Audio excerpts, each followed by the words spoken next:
Bon, aujourd'hui, c'est toi qui me fais le café parce que c'est un blabla Simon le premier et je pense que j'ai besoin de quelque chose qui me tienne au corps, qui ne me tienne éveillé et concentré surtout. Ouais. Dans la vraie vie, c'est moi qui l'ai fait les cafés. Mais bon, Ça, seul moi le sais. comme dans la vraie vie, c'est lui qui fait que parler. Donc les blablas, ça devrait être les blablas à Toto, mais bon.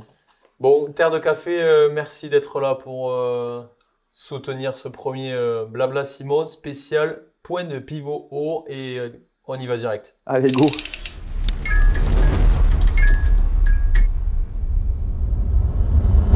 Bon, Ça te fait bizarre de te retrouver là?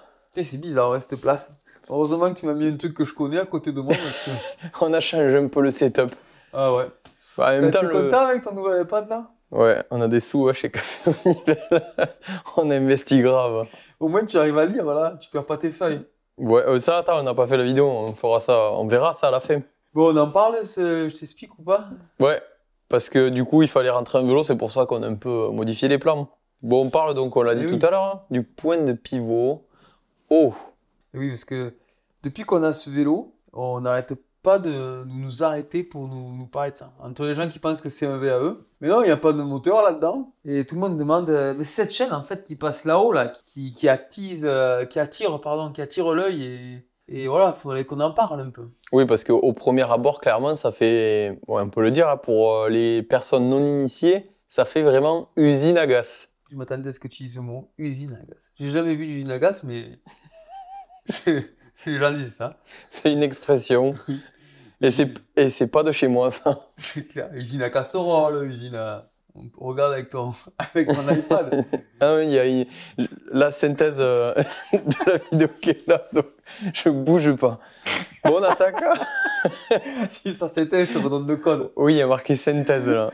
Ah, j'y fais tous les plats, sinon il est perdu. Alors, tu l'as pas lu? Mais si. Heureusement que je la connais, moi, l'histoire. Tout ça pour me faire passer pour ce que je ne Mais suis pas. non, mais non. Mais non, c'est blabla Simon, faut bien que je le dise. Et voilà. Blabla. Bon, une petite histoire pour commencer. Ouais, Parce que c'est pas nouveau, en fait. On en voit régulièrement maintenant, plus qu'avant, oui. mais c'est clairement pas nouveau.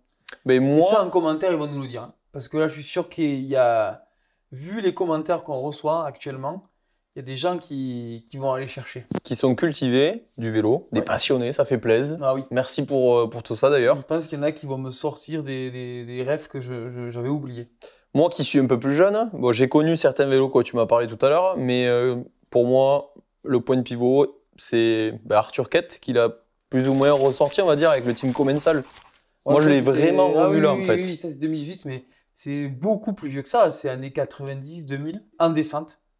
En priorité en descente. Forcément, parce qu'on va en parler des gains. Et aussi parce que en descente, on avait très rapidement qu'un seul plateau devant. Mais il y a eu énormément de vélos avec des points de pivot en descente dans les années 90-2000. Hein. T'as des refs? Oh, un des plus connus, je pense que c'est le Honda. Le Honda avec la boîte de vitesse devant et le renvoi de chaîne. Il y a eu le V-Process, Nico Vouilloz, V-Process avec Bossard, point de pivot. Quand Caro avait réutilisé au début de chez Commensal, avait signé Commensal, ils n'avaient pas encore de vélo de descente. Et elle roulait avec un V-Process, elle a été championne du monde avec un vélo comme ça. Est-ce que t'as l'année? Ouf, ils nous diront ça. On fait confiance. Hein. Ouais, je pense que c'est un peu avant 2000. Ok. Parce que Vouilloz 2001, je crois que le dernier titre mondial c'est en 2001. Il avait un monopivot classique, il n'avait pas ce V-Process avec le point de pivot haut. Il en avait, il était déjà assez haut, mais il y avait des énormes plateaux. Aussi, il y avait ça, hein, c'est qu'à l'époque de la DH, les points de pivot étaient relativement hauts parce qu'ils avaient des plateaux monstrueux. Oui, c'est vrai. Donc tu vois, quand tu as un plateau de 50, tu n'avais pas besoin de mettre ça. Moi, je me souviens des Radical Plus de 96, 97, 98 en acier. Le point de pivot, il est méga haut. Il est méga haut. Mais à l'époque, il n'y avait pas le renvoi de chaîne. On va y venir. Mais donc, c'est le point de pivot haut. C'est quelque chose qui date, surtout en descente, parce que voilà, ça sert, on va y venir, mais surtout pour aller vite et se stabiliser. Puis tu as raison, ça a été ultra popularisé là, plus récemment, je crois 2018, quand Commensal arrive avec son V4, je pense que c'était. Ouais, son suprême. Et avec Amaury qui fait une saison de dingo, il gagne des courses comme ça, il met des punitions en termes de temps, là, c'est irréel quoi.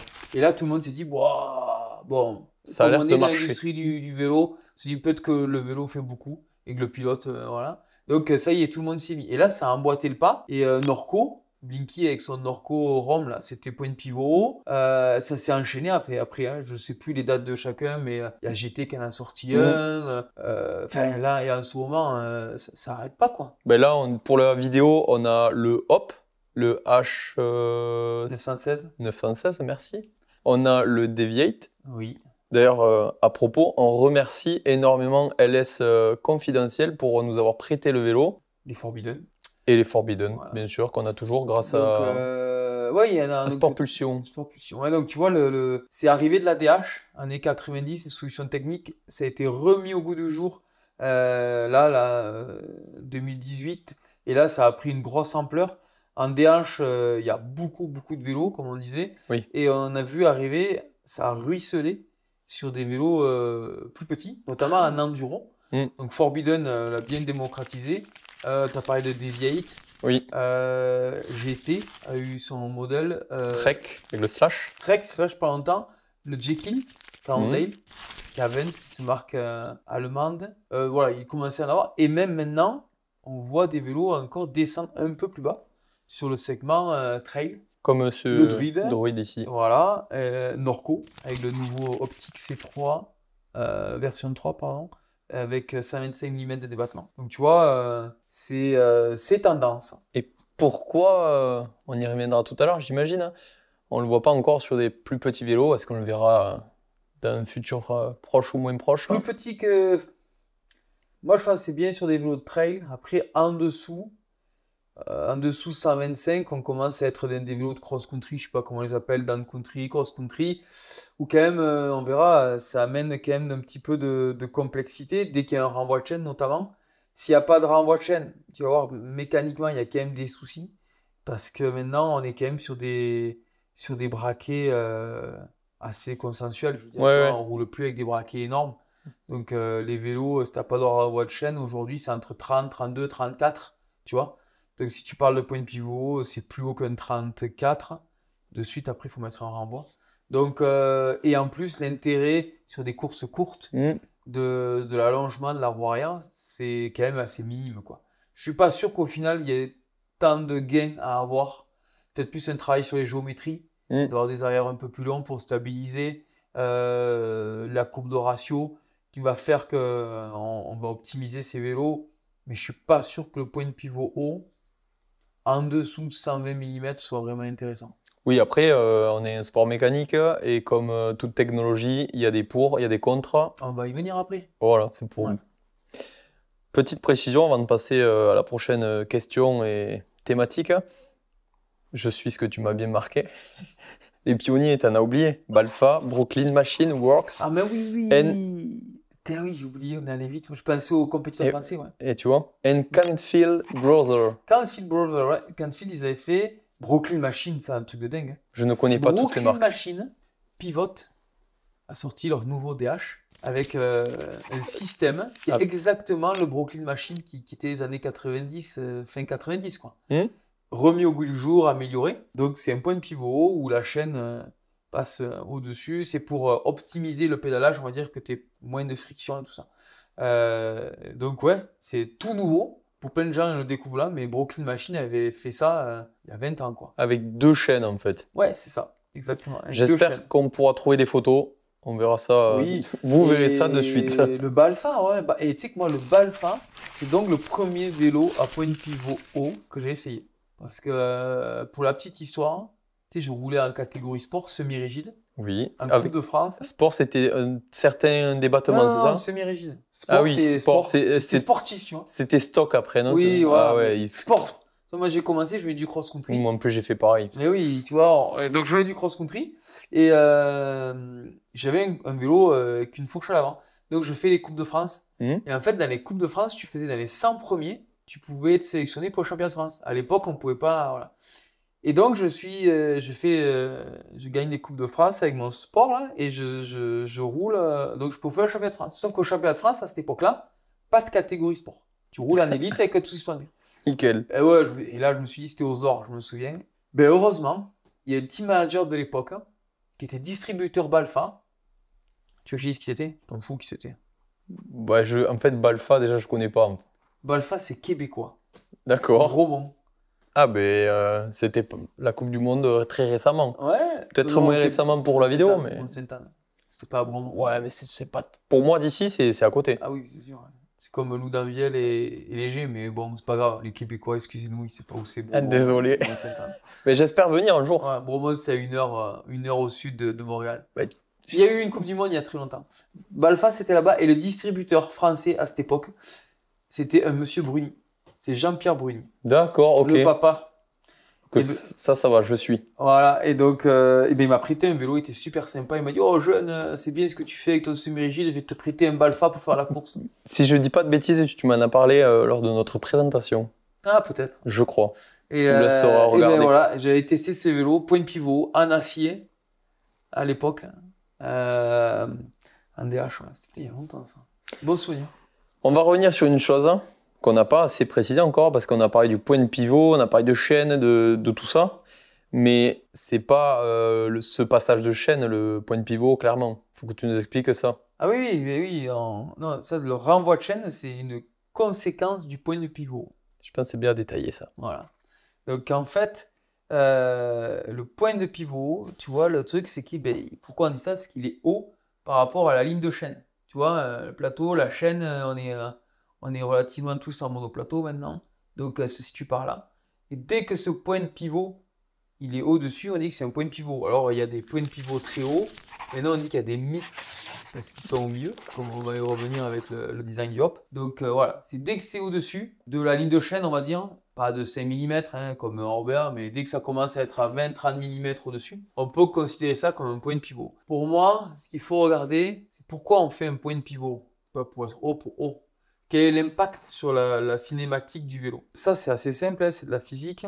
Tu nous feras des jolies animations avec, je vais essayer. Avec un compas. Je vais essayer. C'est si tu prends sur un vélo tout suspendu, forcément, qui s'articule, si tu prends ce point et ce point-là, si tu mets l'articulation autour du boîtier pédalier, tu comprends que tu fais le compas, là, la trajectoire de roue, elle va forcément faire un arc de cercle et revenir vers toi. Dès que tu vas prendre le débattement, la roue, elle va se déplacer et revenir directement vers toi, vers le tube de selle. D'ailleurs, c'est pour ça que tu vois des vélos avec des roues de 29 pouces, avec des tubes de selle qui sont très creusés, là, parce que la roue, elle vient vraiment très proche.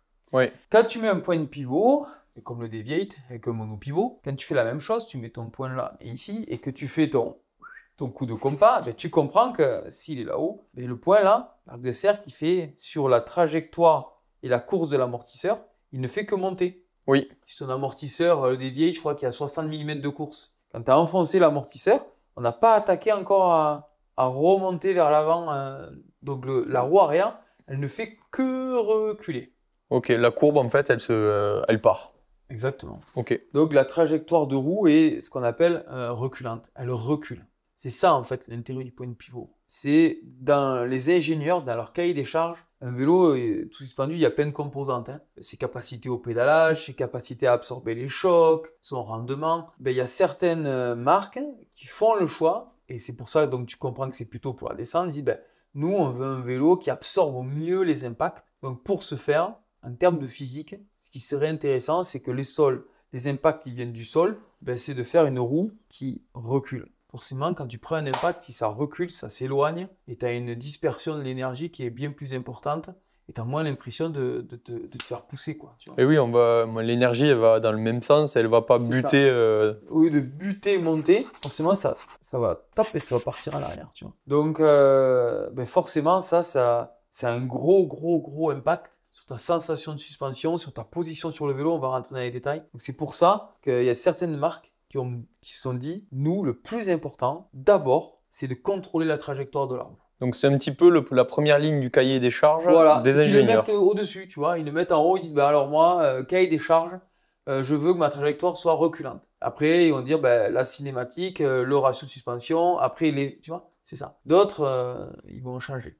Après, il y a trajectoire de roue reculante et trajectoire de roue reculante, tu vois. Suivant où tu mets ce point de pivot, comme je disais, ça peut plus ou moins reculer, suivant la cinématique qu'il y a. Quand c'est un monopivot, si on revient au vélo qu'on a en vidéo, le Deviate, c'est un monopivot. Et sur cette version Enduro, où il y a 60 mm de course, ben, la roue, elle fait quasiment que reculer. Je crois que ça fait moins 26. Ça prend 26 mm. 2 cm et demi, la roue C'est arrière. ça, elle recule. Alors jusqu'au 110, ça va très vite jusqu'au 110. Et après, à partir de 110, 160, ça monte beaucoup moins. La progressivité, en fait. On pourrait appeler ça c'est comme pas ça. la progressivité, ça lié à la suspension. C'est plutôt que la trajectoire où est placé le point, ben, on est en train d'être à la bascule. Ok. S'il y avait plus de courses, ça commencerait à revenir, tu vois. 26 mm, ça commence à faire beaucoup. Tu vois, les gens, quand ils regardent les géométries des vélos, et qui regardent, ils disent, ouais, le vélo, l'empattement, il a des bases courtes. Ouais, mais attends, suivant les vélos, ça veut rien dire, quoi. Le Deviate, je crois qu'il a 440 de base, en statique. Et ce vélo, il fait que s'allonger. Ça veut dire qu'en fin de débat, il y aura, si tu as bien calculé... 466. C'est ça. Tu vois, donc ça s'allonge vraiment. Et un vélo un peu plus sans point de pivot, par exemple, on serait si on pouvait donner une moyenne. Ben, ça revient très rapidement. Les vélos sans point de pivot haut. Alors, un monopivot, un tout petit peu. Donc, souvent, ça part de 0. Ça peut prendre 3-4 mm. Sur un monopivot, c'est plutôt 3 mm. Ok, t'es même pas. Et après, 10. ça revient de plus, quoi. Tu vois. Sur des vélos fort barres, tu sais, les fort barres type comme les SP et tout, là, quasiment, des fois, ça prend 1 mm et après, ça ne fait que revenir. Tu peux prendre, le vélo va se raccourcir de 15 mm, quoi. Ok, non, mais je pense que ces chiffres sont importants à comprendre. Elle est vraiment, il y a des courbes qui font vraiment ça, quoi. Alors que là, voilà. Le pire qu'on ait eu, pas le pire, mais c'est encore plus, tu vois, les Forbidden première génération, qui étaient un monopivot, un peu comme le Deviate, mais encore plus haut. Oui. Eux, ils prenaient encore plus. Le Dreadnought, première version, il y avait 154 mm de débat, c'est pas beaucoup, mais ils prenaient 36 mm. Ah oui, c'est énorme. Mais je crois que c'est le vélo, en plus, suivant les tailles, l'arrière, il se rallongeait, tu sais. Je crois que le vélo en XL, je crois que de base, il y avait 455 de base, et tu rajoutes plus de 35 mm. T'as un vélo qui est monstrueux derrière, quoi, tu vois. Et si, d'ailleurs, en parlant des tailles, de l'évolution des tailles, est-ce que cette trajectoire peut avoir des influences dues à la taille du vélo? J'ai pas bien compris la question. C'est-à-dire, si moi j'ai un S et toi tu as un XL par exemple, est-ce que la trajectoire du vélo va être proportionnelle à la taille du vélo ou c'est fixe à ce châssis par rapport C'est fixe au châssis, ça dépend juste si tu as des longueurs de base différentes. Ok. Donc forcément, si tu as des vélos comme les Forbidden où les tailles, l'arrière évolue en fonction de la taille choisie, forcément, le plus petit, il va moins s'allonger que le grand, tu vois. Ok. Bon, pour revenir au allongement, tu vois que ça s'allonge beaucoup. Si tu comprends ça, tu te dis, mais la chaîne, là, elle prend 36 mm. Le dérailleur, il va tirer la gueule. Hein. Alors, le dérailleur aussi, et puis surtout, c'est tes jambes qui vont tirer la gueule en haut, là. Parce qu'entre ce point-là et ce point-là, oui, quand il n'y a pas de dérailleur qui tu vois. Oui, il y a la roue libre, quand tu es en roue libre, il y a la roue libre, mais quand tu appuies sur les pédales, ben, ça se tend. Ah oui. Donc, quand tu as des points de pivot qui sont relativement hauts, beaucoup plus haut que ta ligne de chaîne, malheureusement, aujourd'hui, avec une transmission à dérailleur classique, avec un plateau, tu ne peux pas faire autrement que mettre un renvoi de chaîne. Donc, ce fameux galet là. Voilà, tu vois. C'est pour ça qu'il y a ce galet avec ce renvoi de chaîne. Parce que si le vélo là, si tu le mets ici, là, le point de pivot là, je te promets, tu vas faire un dromadaire là. Ouais, rien qu'en pédalant, en fait, tu pourrais faire comme ça. En fait, dès que tu vas mettre un coup de pédale, tu vas détendre la suspension au maximum. Dès que tu vas relâcher, ça va reprendre. C'est ingérable. Ok. Donc, les ingénieurs, avec ça, ils gèrent la trajectoire de roue comme ils ont envie, suivant où ils mettent le point de pivot. Et deux, ils gèrent l'effet de chaîne, ce qu'on parle régulièrement, comme ils veulent, en plaçant ça où ils ont envie. Ok ? Ouais. Donc, c'est-à-dire que les gens souvent pensent que c'est juste pour...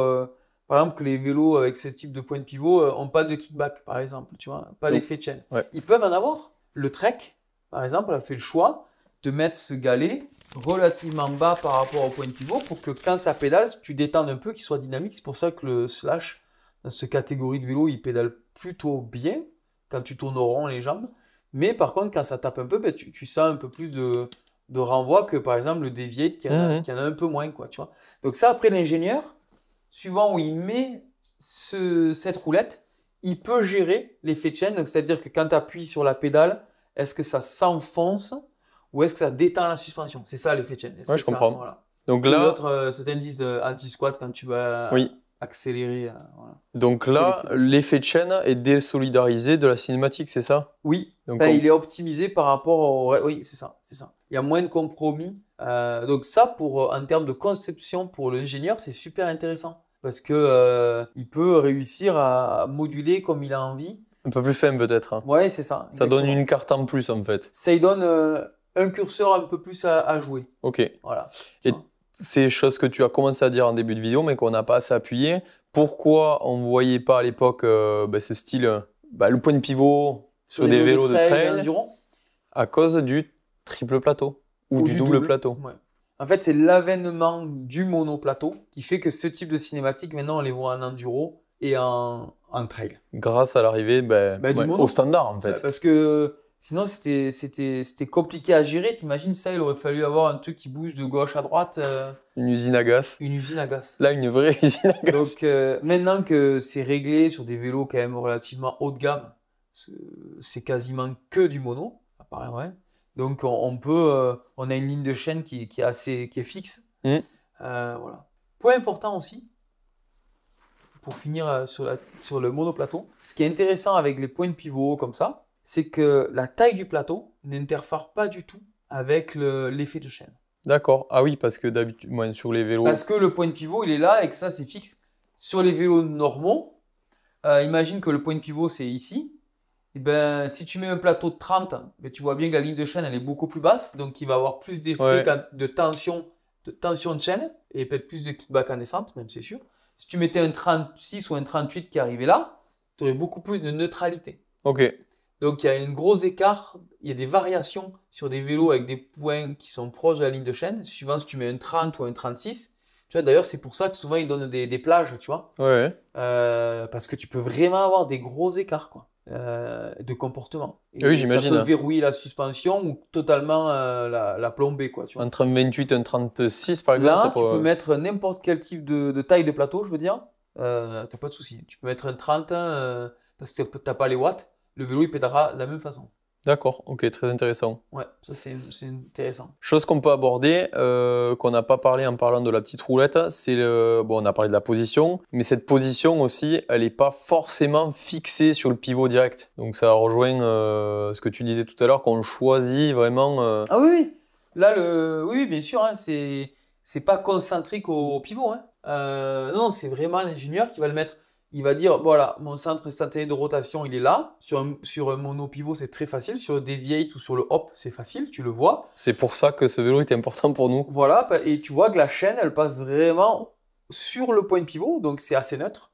Sur le Hop, tu verras, elle est un poil plus haut, donc il comprime moins la suspension, il y a moins encore de kickback. Sur le Dreadnought, là, il y a un peu plus de kickback, tu vois. L'effet de chaîne au début, parce que c'est un point de pivot virtuel, c'est encore un peu plus compliqué, on en reparlera. Et là, au début, il y a beaucoup de kickback pour essayer de contrer le fait que c'est un gros vélo, pour qu'il donne l'impression de bien pédaler quand c'est roulant. Et après, ça s'effondre, par contre. Voilà. Donc, tu vois l'intérêt de ce système. Et donc, voilà, maintenant, aujourd'hui, c'est un peu décliné à toutes les sauces. Et donc, tu as des vélos mid-high. Là, on a fait le point sur le Deviate, sur le Hop, par exemple. Par les trajectoires de roue, c'est plus consensuel. Tu vois, le point de pivot, il est beaucoup plus bas. Et là, si je dis pas de bêtises, je sais pas où j'ai mis mon téléphone, je vais reprendre la note, mais je crois que c'est moins... il recule de moins 8, moins 9 mm. Et il reprend 4 mm. Donc la trajectoire de roue quasiment verticale, tu vois. Quasiment verticale. Au début, en fait, juste que tout ce qui est partir du sag et tout, ça recule un peu. Donc comme ça, quand ça donne une bonne motricité. Mais après, ça revient beaucoup plus. Et ça, il y a beaucoup de vélos un peu dans ces tons. Hein. Le GT, le Jekyll, c'est un peu pareil. On est à peu près à 1 mm près, mais c'est un peu le même type de courbe. Le nouveau Norco Sight, c'est un peu la même chose. Le Trek, c'est un peu ça. Le De Vinci aussi, j'ai oublié le De Vinci, c'est un peu pareil. Et le Cavens. Tu vois, donc c'est mieux point de pivot mid là. Ça donne une trajectoire de roue. C'est jamais vertical, mais pratiquement vertical. Pour essayer d'avoir quand même un petit peu de dynamisme, c'est ça que ça revient un petit peu. Oui, et on va y venir sur les... Les avantages et les inconvénients. Ouais, c'est que... Bah, avantages. Trop. On commence par les avantages. Ouais, si tu veux. Donc, les avantages, principalement, c'est, comme on disait, de reculer. Donc, les forces, quand ça vient taper, tu as l'impression que ça tape moins fort, moins violemment, quoi, tu vois. Mais c'est un petit peu ce qu'on a dit tout à l'heure. Voilà. Et dur. ça, tu le sens de suite. Tu as essayé le Dreadnought, c'est la même chose avec ça. Il n'y a pas besoin... ça, sur le papier, il y a 130, tu roules, tu as l'impression qu'il y a beaucoup plus. L'ancien Dreadnought, il n'y avait que 154, tu le roulais, tu as l'impression qu'il y avait beaucoup plus. Toi, tu as essayé le nouveau, il y Ouais. a déjà plus de débats, tu as l'impression que c'est un DH.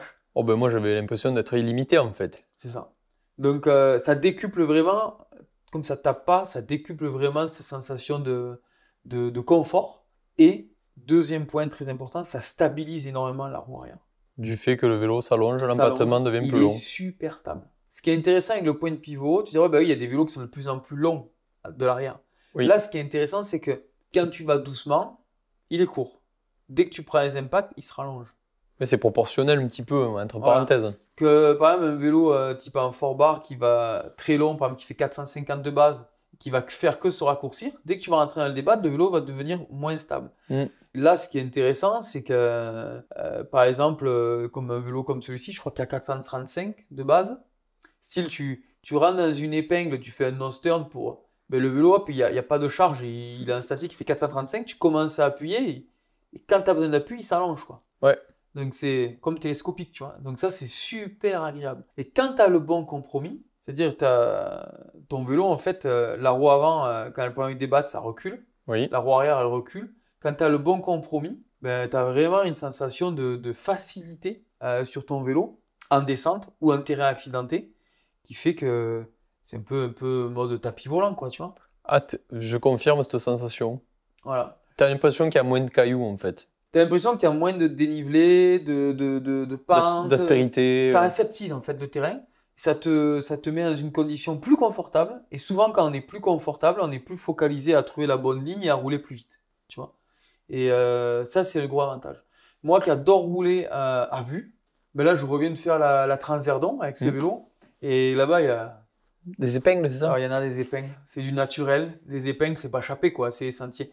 Et c'est vrai que ce vélo, il est tellement prévisible que tu sors de ces trages, c'est super facile, tu remontes. Une fois, tu la passes en monster, une fois en machin. Enfin, c'est pour rouler. T'as tellement de grip sur la roue arrière, t'as moins ce besoin d'être sur l'avant. De charger. De charger, tu vois, de chercher de l'appui. Et c'est super agréable en fait. Donc ça pour moi c'est le gros avantage de ce type de cinématique. C'est la stabilité.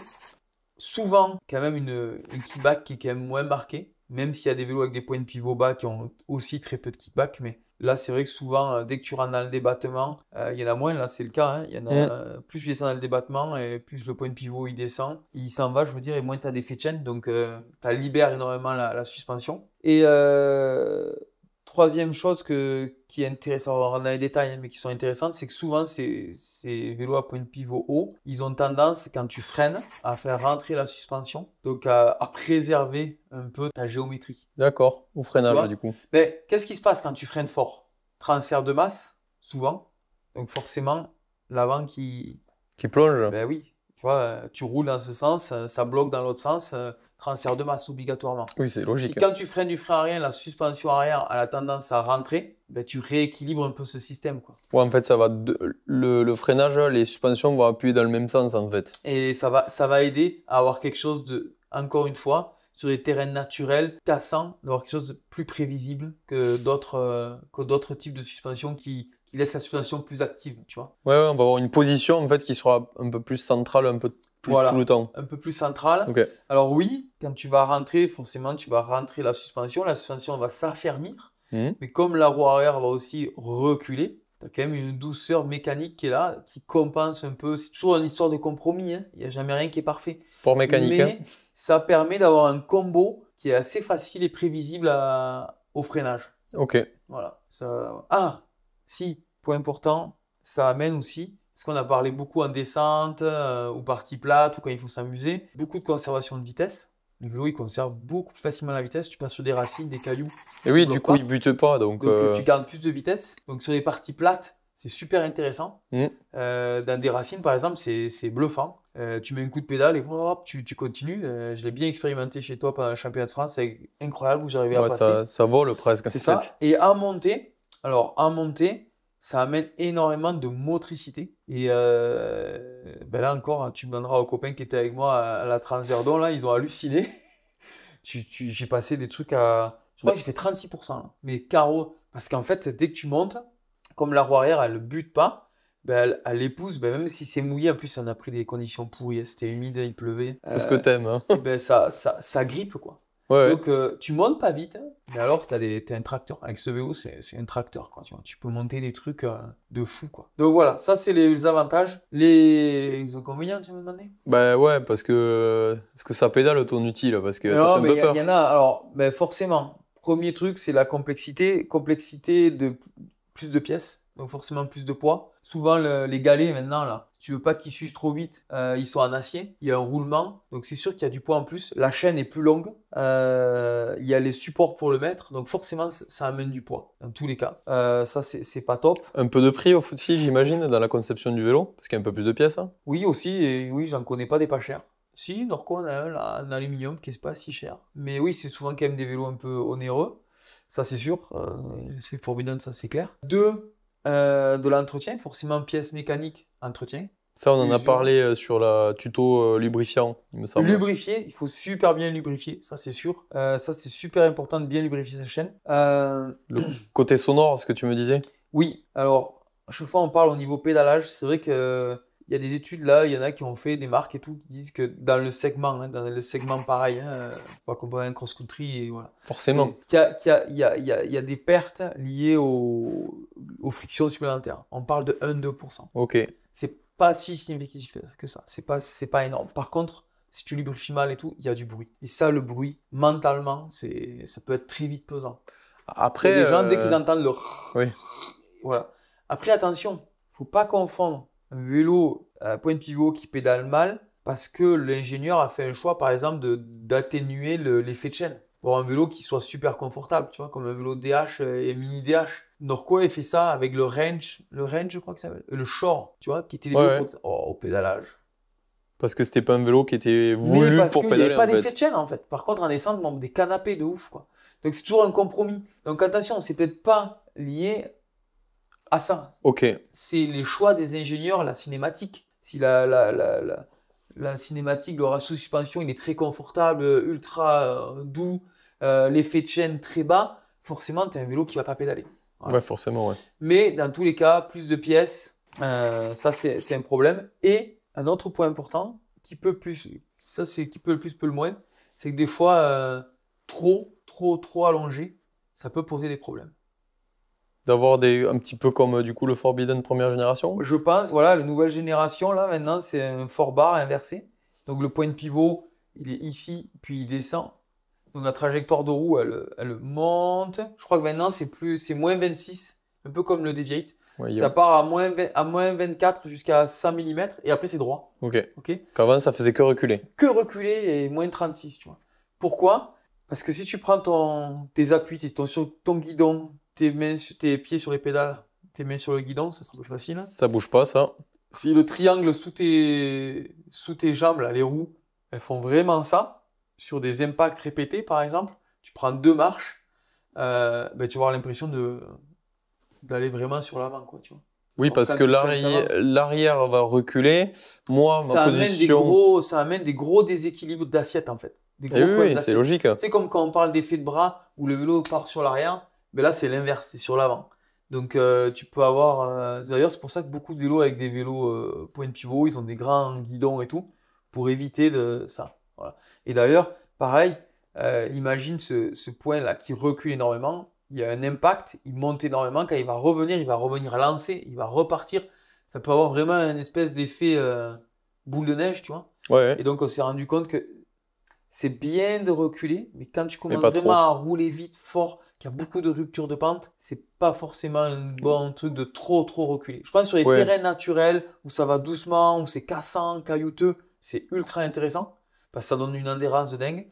Mais tu vois, en DH, nos commensales, c'est un point de pivot, mais beaucoup plus bas, parce que l'autre, il était trop extrême, quoi. Ça pouvait amener des soucis d'assiette, ce qu'on appelle d'assiette. Oui, parce qu'en plus, la position, en fait, elle fait un petit peu comme ça, vu que nos points d'appui sont toujours fixés sur le triangle avant, et derrière, en fait, ça fait que bouger. Exactement, tu as tout compris.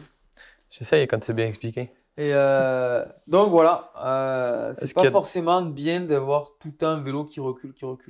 Moi, j'ai adoré. Mais souvent sur des terrains naturels où il n'y a pas de jump et ce genre de choses, tu vois, parce que tu as énormément de contrôle de ta roue arrière en fait. Tu n'as jamais l'impression que tu vas passer barre devant. Donc ça, c'est agréable. Mais après, sur certains moments, c'est pénible. C'est aussi pénible, on en discutait. Si tu veux vraiment rouler très basse vitesse, tu vois, tout ce qui est les gens qui aiment faire des BMXers, on va dire. Oui. Si tu n'as pas de vitesse, ou si ton sol est plat, du sable et tout, plus tu as trop de motricité, en fait, tu es collé au parquet, quoi. Bah, oui, c'est sur tous les effets que tu as annoncés avant, forcément, c'est logique. Voilà.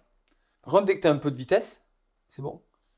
Tu vois, les mecs qui me disent, ouais, c'est dur de faire un manual avec ces vélos et tout. Je dis, ben, regardez, notamment Forbidden, ou le nombre de freeriders qui ont des vélos comme ça, quand tu vois ce qu'ils envoient avec. Il n'y a qu'à aller voir leur chaîne YouTube. Hein. Oh, je te dis, ah ouais, ben, eux, ils n'ont pas de soucis pour faire un manual, faire un 3-6, des backflips. Hein. C'est pas le point de pivot qui les gêne. Hein. Ça, c'est clair. Hein.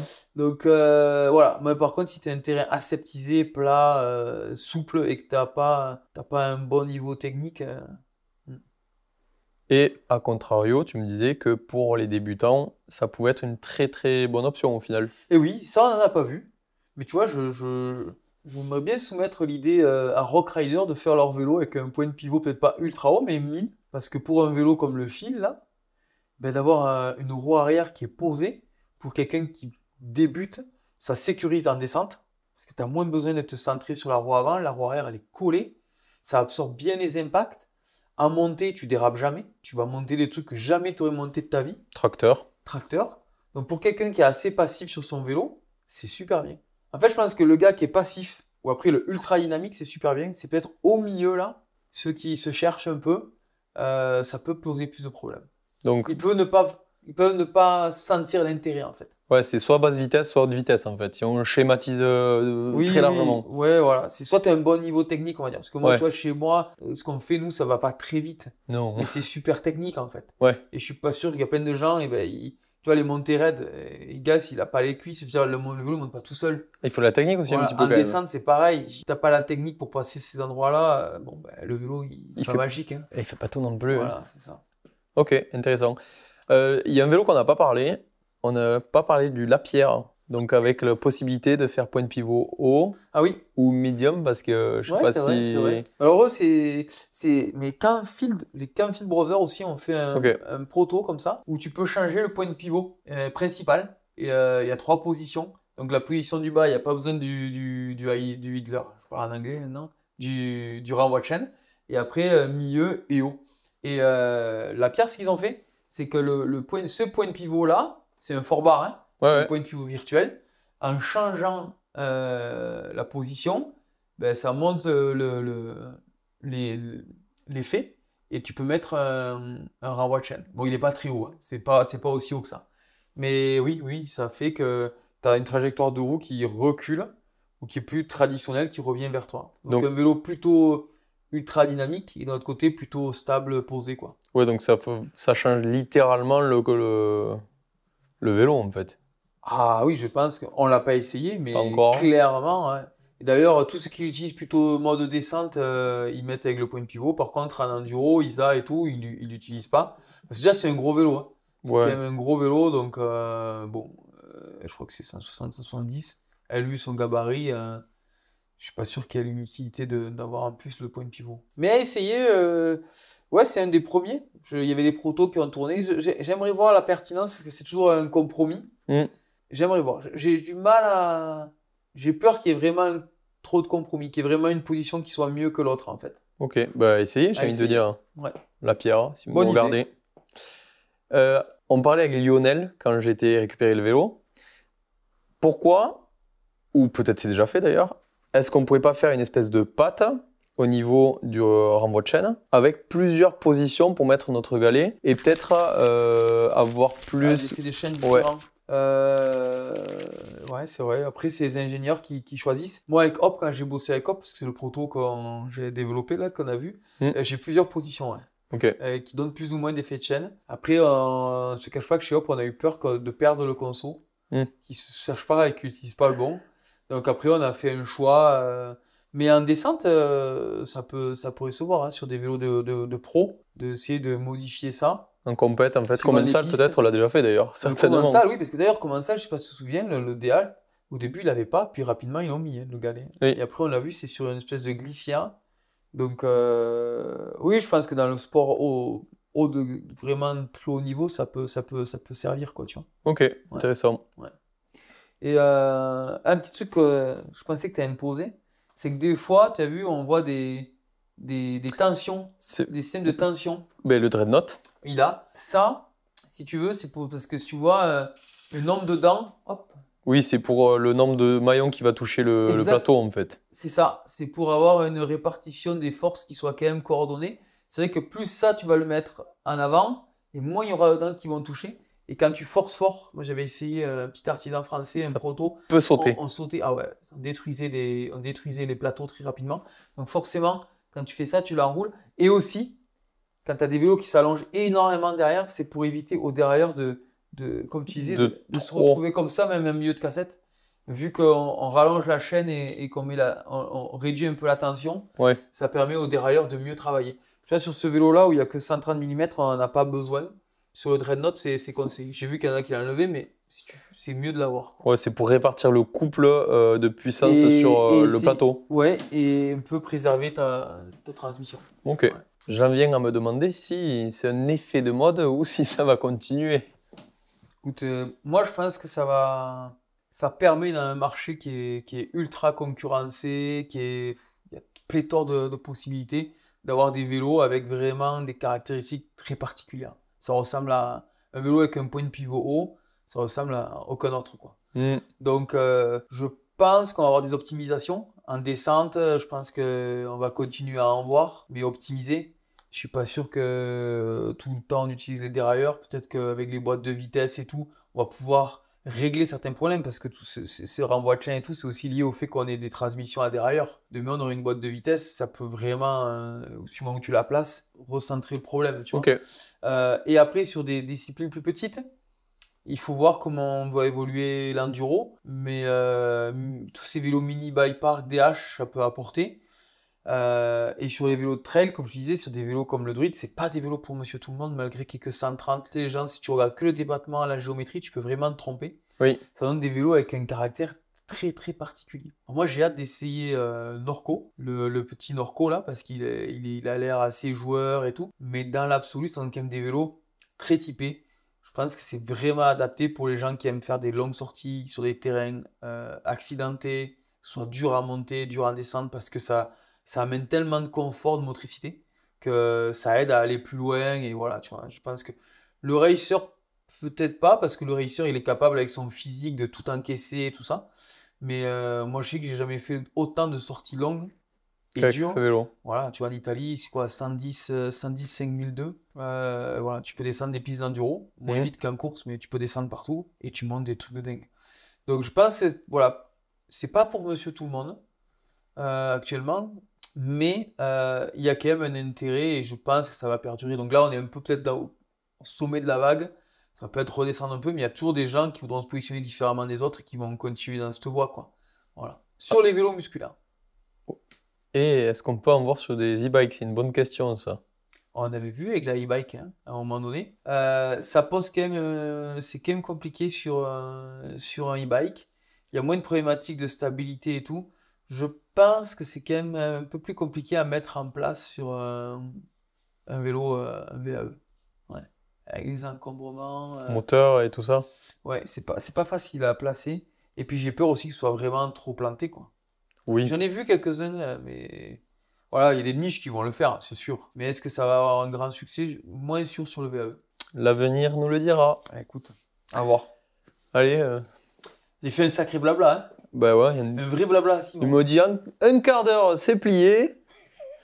Et on n'a même pas eu de café. Donc, Moi, ça me fait on y rappeler, va? hein. Ah ouais. Allez. Alors, ce petit blabla, mais moins pire que ce que j'aurais pensé.